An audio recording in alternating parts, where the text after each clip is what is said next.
Bon, salut à tous. Je vous fais ce petit tuto aujourd'hui, dimanche tranquille, pour vous présenter le remplacement de plaquettes de frein avant. Donc là pour le coup sur une Clio 2. Voilà. Donc voilà, je vous fais ce petit tuto pour vous montrer en détail voilà, comment remplacer les plaquettes de frein. Bon voilà, allez c'est parti. Donc pour commencer, on se munit d'un cric qu'on met en emplacement prévu par le constructeur à ce niveau-là. Ensuite, normalement, on met une chandelle, mais bon, moi, mon cric, comme il ne lève pas assez haut, je mets un cric de soutien au niveau du châssis, au niveau de l'endroit le plus rigide de la voiture. Bon, c'est quand même un cric de 20 tonnes, donc il n'y a pas de souci, à mon avis, pas de souci à ce niveau-là. Voilà, donc du coup, on va procéder au démontage de la roue, et bien sûr, après des plaquettes.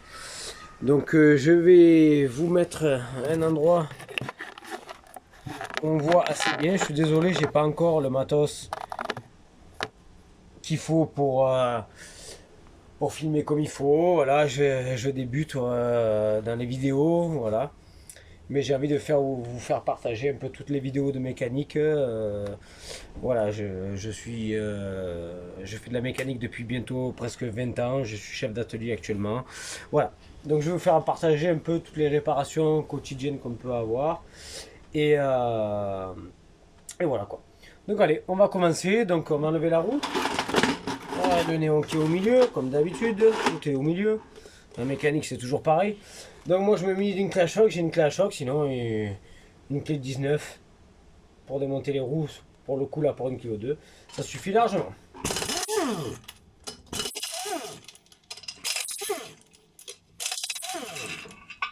Voilà, donc du coup, on enlève la roue.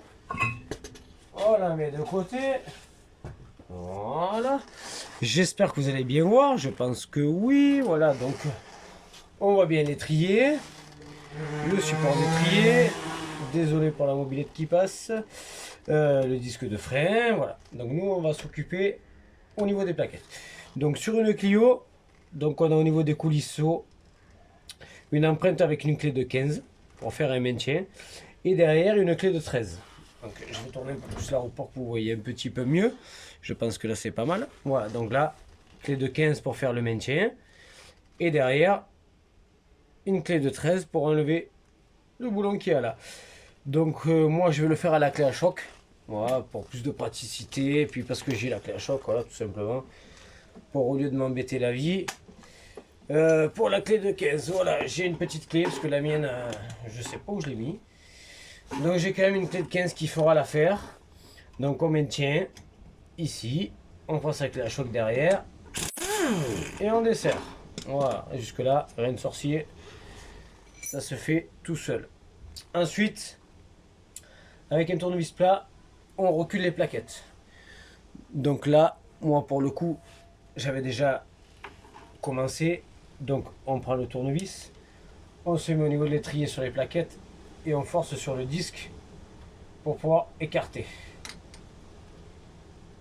Voilà, moi j'ai pas besoin de faire plus parce que c'était déjà préfait.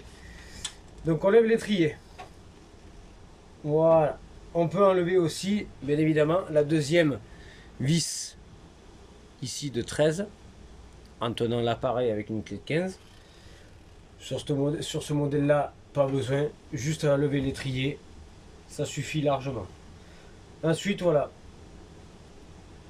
les plaquettes. Donc moi je ne les change pas, hein. Elles ont été changées il n'y a pas très longtemps.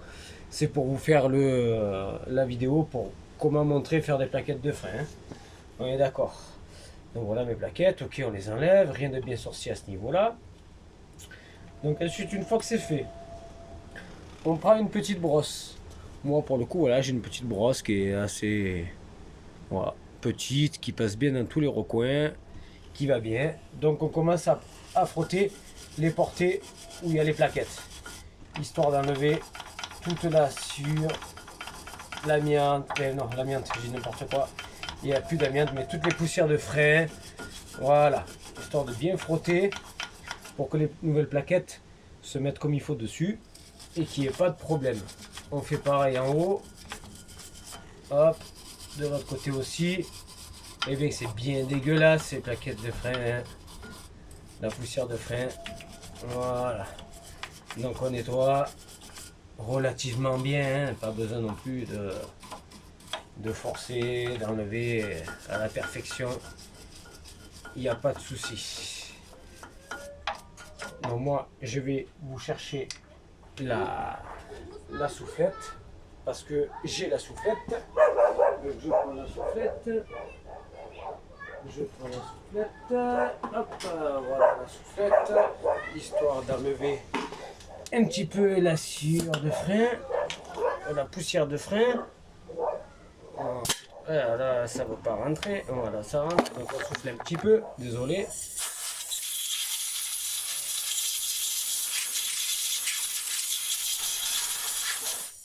Voilà. Donc là, c'est tout nettoyé comme il faut. Je vous remets un petit peu droit. Désolé pour la qualité. Je fais comme je peux. Hein. Je ne suis pas encore équipé au maximum pour faire pour cadrer comme je veux les caméras. Voilà. Ensuite, au niveau du piston. Normalement, on le fait avec un repousse piston. Après, nous, en mécanique, comme j'ai dit tout à l'heure, ça fait presque 20 ans que j'en fais. Tous les mécanos se servent d'une pince. On prend une pince, sauf pour les freins arrière. Mais ça sera pour une prochaine vidéo. On se prend au cul de l'étrier, on se met sur le piston et on appuie. On les descend légèrement pour pas que le flexible il soit comprimé pour que le liquide remonte. Voilà, bon, moi là je suis au fond, hein. Mes plaquettes n'étaient pas vieilles. Voilà. Donc le piston est repoussé. On n'abîme pas le piston, loin de là. Il n'y a rien qui s'abîme. Comme je dis, les puristes diront oui, mais il faut un repousse piston. Patati patata. Ça, c'est pas grave, c'est leur problème, c'est pas le mien. Ensuite, donc du coup, moi je remets mes vieilles plaquettes, mes vieilles plaquettes qui sont neuves, mais je remets les miennes. Voilà. Donc on réinstalle les plaquettes. Une là, une ici. Là, sur ce modèle, il y a deux petits ressorts. Il faut qu'ils soient bien alignés. Pour quand on va remettre l'étrier, ça vient bien s'aplatir dessus pour que ça maintienne bien les plaquettes. On est d'accord? Voilà, j'espère que vous voyez bien. Voilà, ces petits ressorts là. Voilà, bien qu'ils soient alignés. Pour quand on va remettre l'étrier, ça vient bien plaquer dessus et que les plaquettes ne bougent pas. Donc là, elles sont mises. Mon piston est repoussé. Je remets mon étrier. Je repousse mon coulisseau. Donc pareil aussi, petite précision, de toujours vérifier si les coulisseaux coulissent bien. Vous voyez, voilà. Si c'est pas le cas, les enlever, les passer un coup de brosse, un petit peu de graisse dessus, les remettre, les faire rejouer un petit peu avec la nouvelle graisse et ça ira très bien. Moi pour le coup, tout va très bien. Mes coulisseaux coulissent bien et aucun souci. Donc on remet l'étrier, on fait gaffe que les ressorts du coup soient bien alignés pour que l'étrier se plaque bien et que ça fasse un effet de ressort. Ensuite, on remet la vis. La vis qui est là. Normalement, c'est fourni une vis neuve avec vos plaquettes. Donc, on mettra une vis neuve. Moi, pour le coup, je remets mon ancienne qui a été changée il n'y a pas très longtemps. Donc, du coup, je remets celle-là. Pas de souci à ce niveau-là.